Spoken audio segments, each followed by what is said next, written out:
Student, online class में बच्चों आप सभी का स्वागत है। मैं अल्पना सोनी आपको व्याकरण में विशेषण पाठ पढ़ा रही हूँ। तो करते हैं आदर्श वाचन। श्रीमती सुरेखा हमारी हिंदी की नई अध्यापिका हैं। वे एक बुद्धिमती महिला हैं। अपने शांत स्वभाव के कारण वे सबकी प्रिय हैं। उनके हाथ में सदा कुछ पुस्तकें रहती हैं। उनके दुबले शरीर पर सूती साड़ी सुंदर लगती है। इन वाक्यों में आए शब्द नई, बुद्धिमती, शांत, दुबले और सूती क्रमशः अध्यापिका, महिला, स्वभाव, पुस्तकें, शरीर और साड़ी की विशेषता बता रहे हैं, जो कि इस पैराग्राफ में ये गुलाबी अक्षरों से दिए गए हैं। ये विशेषण शब्द हैं। रूप, गुण, आकृति, आकार, दशा, मात्रा आदि की विशेषता बताने वाले शब्दों को विशेषण कह रहे हैं। अब हम पढ़ते हैं परिभाषा। जो शब्द संज्ञा या सर्वनाम के रूप, गुण, मात्रा, परिमाण आदि की विशेषता बताते हैं उन्हें विशेषण कहते हैं। यानी संज्ञा, सर्वनाम शब्दों की विशेषता बताने वाले शब्द को हम विशेषण कहते हैं। अब हम देखेंगे यहाँ कुछ उदाहरण विशेषण और विशेष्य। विशेषण जिन संज्ञा या सर्वनाम शब्दों की विशेषता बताते हैं उन्हें विशेष्य कहते हैं। जैसे यहाँ उदाहरण दिया है, काली बिल्ली दूध पी गई, यानी वो बिल्ली के रंग की विशेषता बता रहा है काली शब्द। तो काली जो होगा वो विशेषण होगा, और बिल्ली के बारे में बात हो रही है तो विशेष्य, यानी जिसके बारे में बात की जाती है वह विशेष्य कहलाता है, और उसकी जो विशेषता बता रहा है वो शब्द विशेषण होगा। जैसे यहाँ दिया है, मोटा भालू नाच दिखा रहा है, तो हम बात कर रहे हैं भालू के बारे में, तो ये विशेष्य होगा। और भालू कैसा है, मोटा, तो ये उसका विशेषण होगा। अब हम पढ़ेंगे विशेषण के भेद यानी प्रकार। जैसे कि यहाँ पर चित्र में दिखाया गया है कि विशेषण के 4 प्रकार के भेद होते हैं या 4 प्रकार होते हैं। पहला जैसे गुणवाचक, परिमाणवाचक, संख्यावाचक और सार्वनामिक। तो हम देखते हैं पहला प्रकार गुणवाचक विशेषण। जिन विशेषण शब्दों से संज्ञा और सर्वनाम के रंग, रूप, आकार, प्रकार, गुण, दोष, काल, स्थान, दिशा, स्वाद, गंध यानी कि जो महक, स्वभाव आदि की विशेषता का पता चलता उन्हें गुणवाचक विशेषण कहते हैं। यानी संज्ञा सर्वनाम के बारे में वे चाहे रंग, रूप, उसका स्वाद, उसकी गलतियाँ यानी दिशा, उसकी जो सुगंध, महक, बदबू, जो भी चीज़ के बारे में पता चल रहा है वे, यानी उसके गुण अच्छे या बुरे गुण प्रकट कर रहे हैं तो वे गुणवाचक विशेषण होते हैं। जैसे हम उदाहरण देखते हैं, ताज़ी सब्जियां खानी चाहिए, तो सब्जियों का गुण बता रहा है कि ताज़ी, तो ये गुणवाचक विशेषण होगा वाक्य में। काला घोड़ा तेज़ दौड़ता है, तो घोड़े का रंग बता रहा है कि काला घोड़ा, तो ये भी गुणवाचक विशेषण होगा। परिश्रमी व्यक्ति सफल होता है, तो व्यक्ति की विशेषता बता रहा है, उसका गुण बता रहा है कि वो परिश्रमी है। मीठी वाणी सबको अच्छी लगती है, यानी वाणी की विशेषता बता रहा है कि उसका गुण कि अच्छा बोलो तो ये अच्छी लगती है वाणी। तो इस तरह से अच्छे या बुरे गुण यदि बताते हैं वाक्य में तो वे गुणवाचक विशेषण होंगे।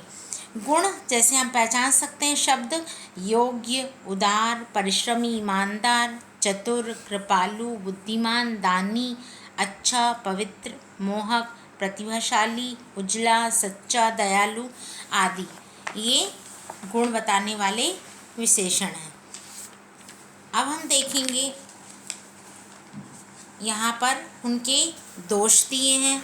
दोष में आएंगे कि अच्छे, जैसे हमने कहा अच्छे और बुरे गुण, तो दोष यानी कि गलतियाँ कि दुष्ट, अपवित्र, घिनौना, क्रोधी, बुरा, अयोग्य, अहंकारी, पापी, शैतान आलसी, कठोर, नीच, ऐसे कई तरह के जो बुरे शब्द हैं जो उसके बुरे गुण को व्यक्त कर रहे हैं, तो दोष।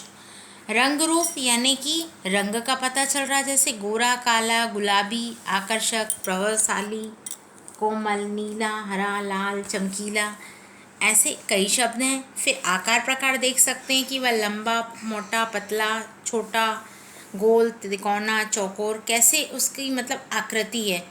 फिर अवस्था की कमज़ोर है, बलवान है, रोगी है, अमीर है, गरीब है, यानी उसकी कैसी दशा है, शहरी है, ग्रामीण है, अधेड़ है कि वृद्ध यानी बूढ़ा है।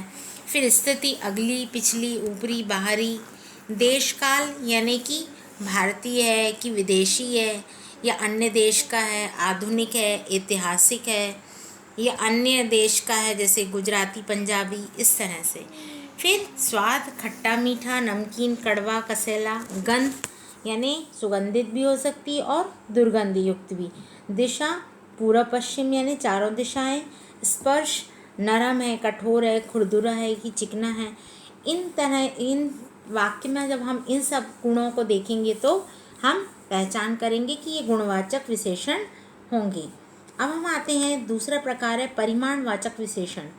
जो शब्द संज्ञा या सर्वनाम की मात्रा जिसे हम क्वांटिटी कह सकते हैं, एक पैमाना, परिमाण का बोध कराते हैं, वे परिमाणवाचक विशेषण कहलाते हैं। जिनसे हम कोई भी वस्तु की नाप तौल करते हैं वे परिमाणवाचक में आते हैं। जिन्हें हम जैसे कपड़े को हम नाप के लेते हैं मीटर के द्वारा, घी या दूध को हम किलो से लेते हैं, तो इस तरह से हम परिमाणवाचक विशेषण का प्रयोग करते हैं। माता जी 1 किलो घी लेकर आईं। डिब्बे का कुछ वजन भी घी के साथ तौला गया था। वे 500 ग्राम खोया भी लाईं। होली के अवसर पर थोड़ी गुजिया तो बनानी ही थी। इन वाक्यों में 1 किलो, कुछ, 500 ग्राम और थोड़ी शब्द घी, वजन, खोया, गुजिया की मात्रा और नाप तौल के बारे में बता रहे हैं। ये नाप तौल की विशेषता बताने वाले शब्द परिमाणवाचक विशेषण होंगे। इसमें भी दो कहना चाहिए भेद होते हैं। एक निश्चित परिमाण होता है और एक अनिश्चित परिमाण। जैसे कि नाम से ही पता चल रहा है, निश्चित यानी कि जो आपको सही नाप दिखाएगा। जैसे हम कह सकते हैं उदाहरण के तौर पर कि मुझे 3 किलो शक्कर चाहिए, 1 लीटर या 5 टन, 1 पाव, यानी जो सही मात्रा आपको एक निश्चित नंबर बता रहे हैं वे निश्चित परिमाणवाचक में आते हैं। जैसे 1 किलो संतरे कितने के हैं, तो 1 किलो यानी हमें निश्चित नंबर बता रहे हैं। अब हम आते हैं अनिश्चित परिमाणवाचक में। जिन विशेषण शब्दों से संज्ञा या सर्वनाम की निश्चित नापतोल का पता नहीं चलता है वे अनिश्चित परिमाणवाचक विशेषण कहलाते हैं। जैसे हम प्रयोग करते हैं थोड़ा, ज़रा, कुछ, बहुत, ढेर सारा, ये शब्दों का प्रयोग करते हैं। जैसे सभा में सैकड़ों लोग आए थे। सैकड़ों तो कहा जा रहा है, सैकड़ों यानी 100, नहीं, कोई निश्चित नहीं है कि वह 100 से अधिक भी हो सकते हैं। नानी माँ को थोड़ी दाल और दो। अब दाल की मात्रा नहीं पता चल रही है कि थोड़ी में कितनी मात्रा चाहिए। दादाजी के दूध में जरा सा शहद डाल दो, तो जरा सा शब्द आया, तो ये एक अनिश्चित मात्रा दिखाते हैं, इसलिए हम इसे अनिश्चित परिमाणवाचक में गिनते हैं। अब हम आते हैं संख्यावाचक विशेषण। संख्यावाचक विशेषण, जो विशेषण शब्द संज्ञा शब्दों की संख्या का ज्ञान कराते हैं उन्हें संख्यावाचक विशेषण कहते हैं। जैसे मेले में बहुत सारी दुकानें हैं। वे 4 दुकानें कपड़ों की हैं। उधर कुछ दुकानों पर बर्तन बिक रहे हैं। मैंने 500 रुपये में एक सूट खरीदा।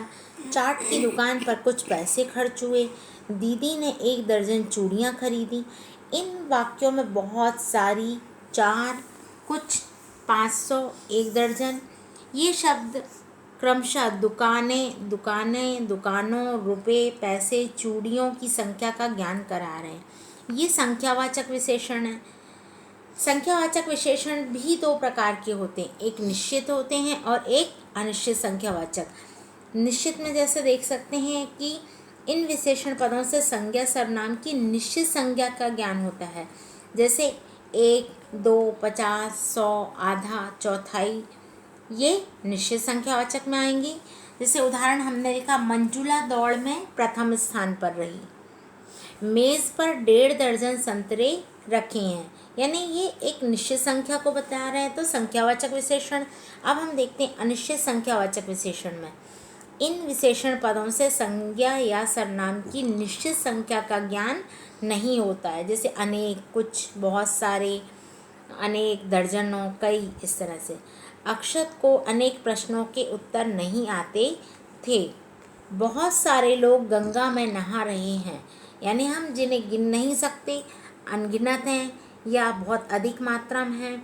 इस कॉलोनी के सभी लोगों ने वोट दिया।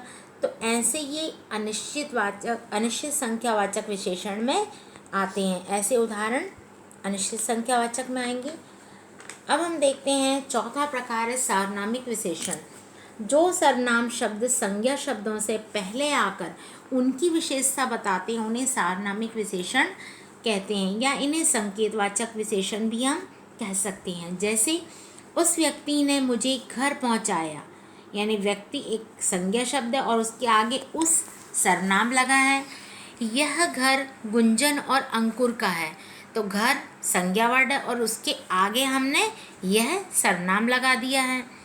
वे लड़के हमारे विद्यालय में पढ़ते हैं, लड़के भी जातिवाचक संज्ञा है और उसके आगे हमने वे सर्वनाम शब्द लगाया। तो इस तरह से जब हम संज्ञा शब्द के आगे सर्वनाम शब्द लिखकर प्रयोग करते हैं तो वे सार्वनामिक विशेषण कहलाते हैं। इन वाक्यों में उस, यह, वे, कोई सर्वनाम शब्द क्रमशः व्यक्ति, घर, लड़के और व्यक्ति शब्द की विशेषता बता रहे हैं। इन वाक्यों में ये सार्वनामिक विशेषण के रूप में प्रयोग किए गए हैं। अब हम देखेंगे यहाँ पर परिमाणवाचक विशेषण और संख्यावाचक विशेषण में अंतर। जिन वस्तुओं को नापा तौला जाता है उनका परिमाण बताने वाले शब्द परिमाणवाचक विशेषण कहलाते, और जिन वस्तुओं की गिनती की जा सकती है, जिन्हें हम अलग गिन सकते हैं, उनकी गिनती बताने वाले शब्द को हम संख्यावाचक विशेषण कहते हैं।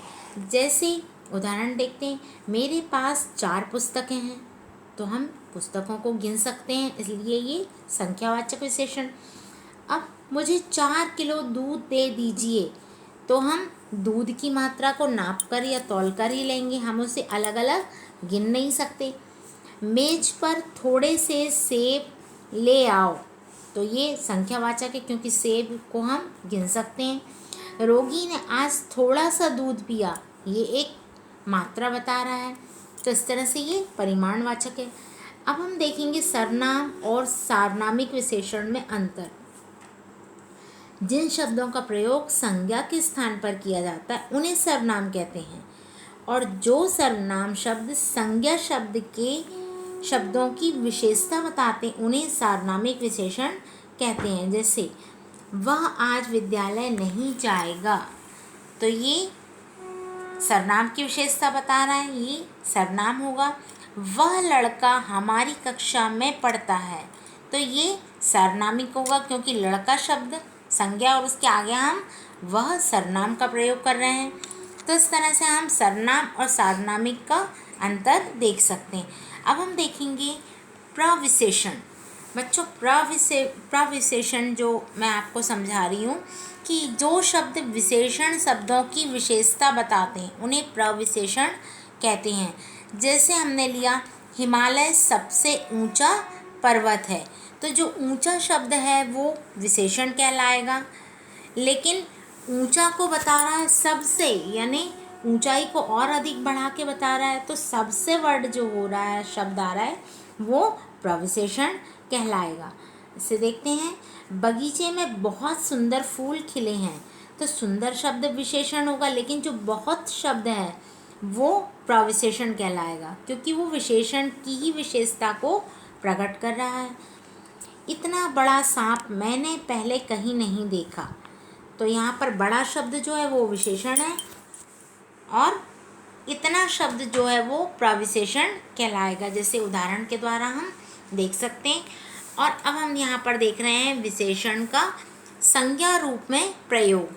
कभी कभी वाक्यों में विशेषण शब्दों का प्रयोग संज्ञा के रूप में भी किया जाता है, जैसे भगवान तो पापियों का भी उद्धार करते हैं।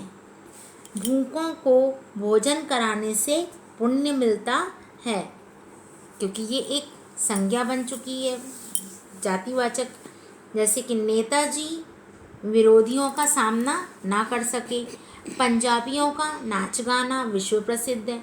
ऐसे कई उदाहरण के द्वारा हम देख सकते हैं कि हम विशेषण का रूप भी संज्ञा के रूप में प्रयोग करते हैं। तो बच्चों, विशेषण की अवस्थाएं मैं आपको आगे वाली क्लास में पढ़ाऊंगी। आज के लिए धन्यवाद।